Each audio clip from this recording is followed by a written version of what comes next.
નમસ્તે મિત્રો, જિગ્નેશ મેવાણી। આવતીકાલે બોટાદ હર્ડલ મુકામે સાંજે 5 વાગે એક કૃષિ આંદોલનની શરૂઆત કરી છે। એક જનઝુંબેશ લોન્ચ કરી છે, નામ છે કૃષક આંદોલન।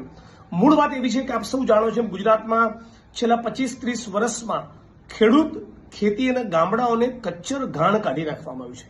ઔદ્યોગિક વિકાસ થવો જ જોઈએ। કોંગ્રેસની સરકારમાં જબરદસ્ત ઇન્ડસ્ટ્રીયલ ડેવલપમેન્ટ થયું, પણ ઔદ્યોગિક વિકાસ એ ખેતી ખેડૂત અને ગામડાના ભોગે ન હોઈ શકે। એટલે ગુજરાતમાં નવી એક વિકાસની તરાહ ઊભી થાય, નવી એક વિકાસની પદ્ધતિ ઊભી થાય અને એના માટે સમગ્ર ગુજરાતના ખેડૂતોને ગામડાઓને જગાડવાના આશયથી અમે લોકો આ કેમ્પેન લોન્ચ કરી છે। તો આવતીકાલે સાંજે 5 વાગે બોટાદ મળીએ છીએ।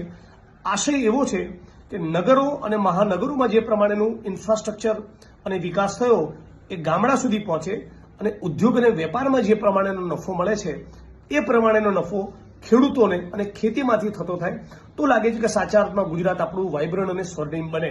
તો એક ગામડા ખેડૂત અને ખેતીની દિશામાં એક નવી ઝુંબેશ લોન્ચ કરી છે। આ તમામ લોકો આવતીકાલે સાંજે 5 વાગે બોટાદ હર્ડલ ખાતે મોટી સંખ્યામાં ઉપસ્થિત રહો એવી વિડીયોના માધ્યમથી અપીલ કરું છું।